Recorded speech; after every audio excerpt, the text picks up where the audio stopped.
Hola, mis amigos de las redes sociales, pues hoy es domingo, día de compartir palabra y vamos a continuar con el Evangelio de San Marcos, como lo hemos venido haciendo en esta serie. Ahora vamos a hablar del reino de Dios, como siempre hemos dicho, ¿verdad? Jesús solamente predicó el reino de Dios. A todo mundo predicaba el reino.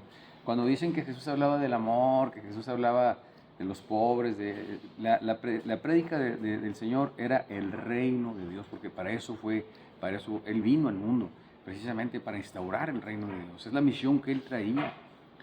Y en su vida pública Él se dio cuenta precisamente que era esa la misión que Él traía, que era enviado, era el encomendado de Dios, y por eso se dedicó en cuerpo y alma a predicar el reino de Dios.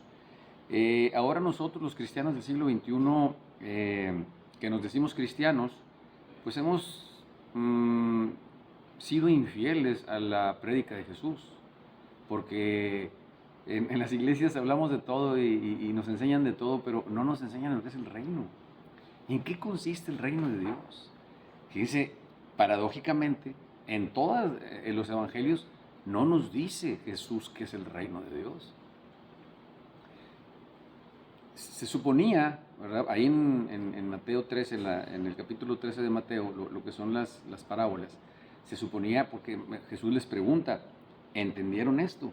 Los discípulos contestan que sí, dando a entender que daban por hecho lo que el reino de Dios era.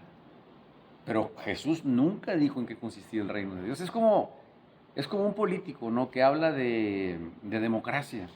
Y habla que la democracia participativa, que las cosas buenas, las cosas malas, pero no te dice nunca qué es la democracia.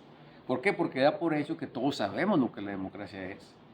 Entonces se puede pasar horas y horas hablando de la democracia, pero sin decir qué es la democracia. Así pasaba con Jesús.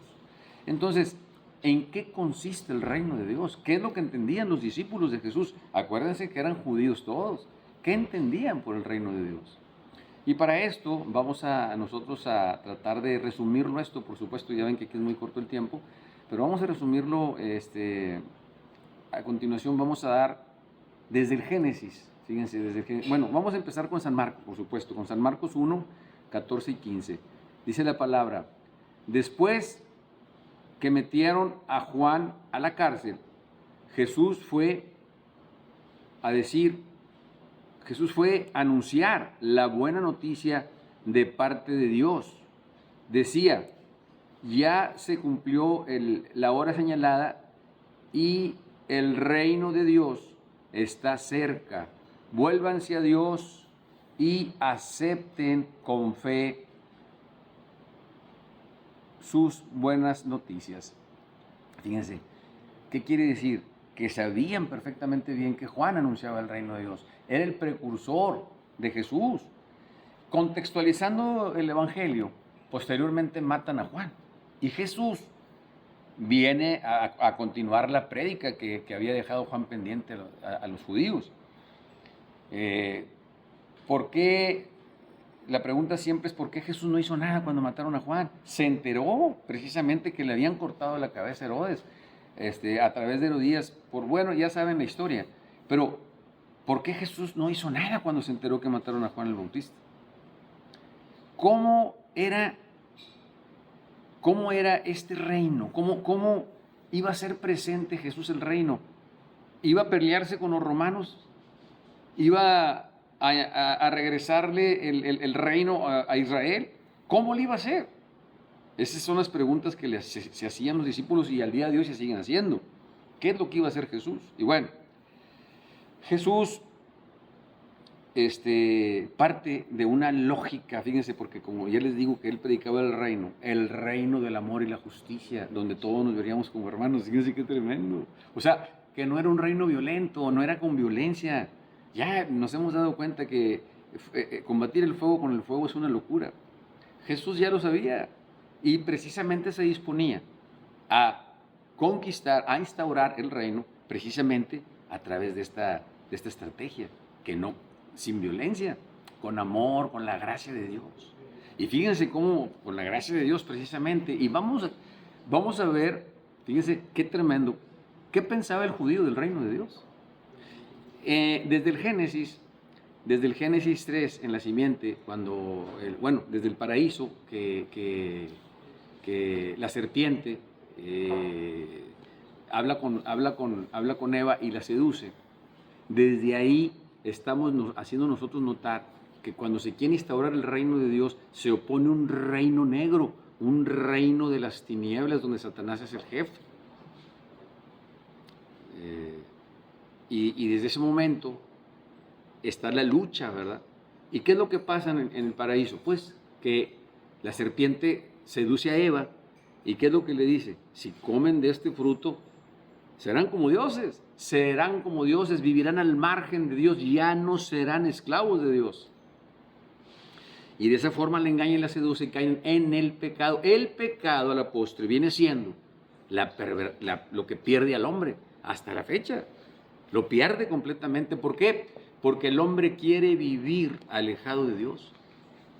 Sí, en la vida cotidiana, pero sin Dios. ¿Por qué? Por la seducción de la serpiente. Serán como él. ¿Para qué lo quieren? Tienen todo.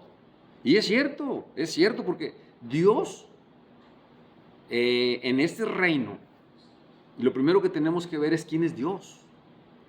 Dios, Yahvé o Jehová, como ustedes le quieran llamar, es el rey de reyes. Es el omnipotente, el omnisciente, es el que, todo lo que ustedes quieran agregarle a Dios nuestro Señor, el inaccesible, el inmaculado, el sempiterno, lo que ustedes quieran, es el dueño del oro y la plata, es el alfa, el omega, el principio y el fin. Dios es todopoderoso, es el que manda, es el que reina. Y por supuesto que gobierna a través del hombre. Por eso desde el Génesis, desde la creación, le da la indicación de que las plantas, los animales, hasta la mujer, van a depender de su gobierno. Por eso lo pone a la cabeza. Pero seducido por la serpiente, pues quiere vivir al margen de él. Y ese es el pecado, vivir al margen de Dios. El pecado, el salario del pecado, dice San Pablo, inevitablemente es la muerte. Y hasta a la postre así hemos venido nosotros avanzando. De esa manera, Dios deja al hombre que fue rebelde, recuerden ustedes que fue rebelde, que no hizo caso, que quiere vivir al margen de Dios, y va por una nación. En este caso, la nación de Israel.